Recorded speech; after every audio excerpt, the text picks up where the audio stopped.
Bonjour, Monsieur Sébastien Goulet, candidat à la mairie pour la municipalité de Saint-Bonaventure. Bonjour Renaud. Alors, je vais y aller tout de suite avec la première question, une introduction. L'accès à une alimentation saine, locale et abordable demeure un défi pour de nombreuses familles, même dans des municipalités rurales. Les municipalités peuvent jouer un rôle clé dans la lutte contre l'insécurité alimentaire. Comment votre municipalité pourrait-elle améliorer l'accès à une alimentation saine, locale et abordable pour tous?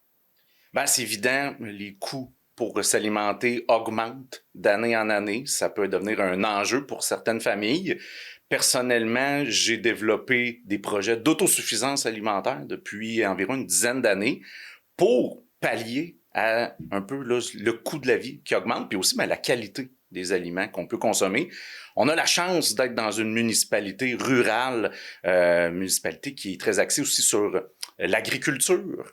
Je crois que un service alimentaire qui serait local, qui serait axé sur la participation de tous, un peu là-dedans, pourrait permettre à tout le monde d'en profiter. Et évidemment, ça peut aussi passer par des aides comme des banques alimentaires ou même de l'aide financière pour des familles à faible revenu qui auraient besoin pour pouvoir alimenter leur famille sainement. Merci. Le transport et les services de proximité sont essentiels pour une participation sociale, particulièrement pour les personnes aînées à faible revenu ou encore, évidemment, vivant en zone rurale. Comment votre administration entend-elle améliorer l'accès aux services essentiels et de proximité pour tous?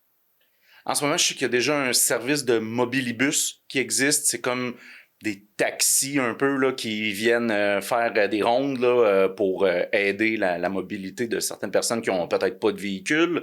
Je sais qu'il y a aussi des principes de covoiturage. Il y a des stationnements qui ont été mis en place pour favoriser le covoiturage.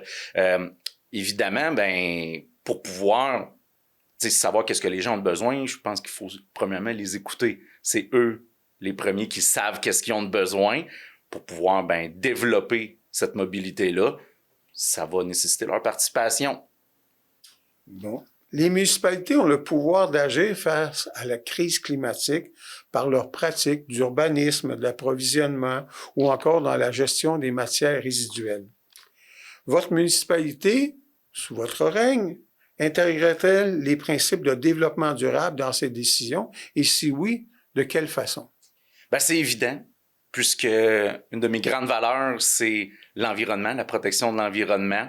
Je m'implique déjà dans des actions de nettoyage au printemps pour enlever des déchets qui jonchent nos bords de route. J'essaye tant bien que mal d'inciter les gens à faire la même chose, mais je crois que l'administration en place peut en faire plus pour la protection de notre environnement. C'est un enjeu qui va affecter beaucoup plus les générations futures et c'est en s'impliquant puis en y croyant qu'on va pouvoir mettre en place des bonnes pratiques pour la protection de l'environnement puis le développement de bonne gouvernance en termes d'environnement. Un milieu accueillant et inclusif favorise la cohésion sociale et attire des nouvelles familles, des travailleurs et des personnes immigrantes. Le vivre ensemble est une richesse à cultiver. Comment votre municipalité favoriserait-elle l'intégration des nouveaux arrivants à la cohabitation harmonieuse entre tous les citoyens? L'immigration, c'est quelque chose qui peut sembler effrayant pour certaines personnes. Hein? Ça fait toujours un peu peur, la nouveauté, les choses qu'on connaît pas. Je crois que pour savoir comment bien les accueillir, bien les intégrer, il faut encore une fois être conscient de leur réalité. Il faut aussi arrêter de démoniser l'immigration et les autres cultures. Puis ça peut être aussi même communauté LGBT, exemple. Pour bien les inclure, faut avoir le goût de les inclure. Faut qu'ils aient le goût aussi de venir se présenter. Puis je crois qu'avec une bonne structure au sein d'un conseil municipal où ce qu'on se base pas sur des opinions ou des valeurs qui peuvent être plus conservatrices, on peut se permettre d'être plus inclusif. D'ici 10 ans, une personne sur 4 dans la MRC de Drummond aura 60 ans et plus. L'accès à des logements abordables et adaptés devient donc un enjeu crucial. Comment votre municipalité se préparerait-elle à répondre aux besoins croissants en logements abordables et en services adaptés aux aînés? En ce moment, je sais qu'il y a déjà là, une résidence ou 2 résidences là, pour personnes âgées. Évidemment, la population vieillit. On est par contre dans une municipalité où ce que c'est depuis les 40 dernières années, beaucoup des maisons unifamiliales qui se sont construites. Si on veut développer le logement abordable, ça va prendre des nouvelles constructions. Ça va prendre peut-être des nouveaux développements avec une nouvelle vision d'urbanisme là-dedans. Déjà, depuis les 4 dernières années, je me suis impliqué dans le comité consultatif en urbanisme et c'était quelque chose qui était visé pour des nouveaux développements. Maintenant, il faut plus falloir voir à des maisons jumelées, à des habitations, à logements, plutôt que des grosses maisons unifamiliales avec un gros garage.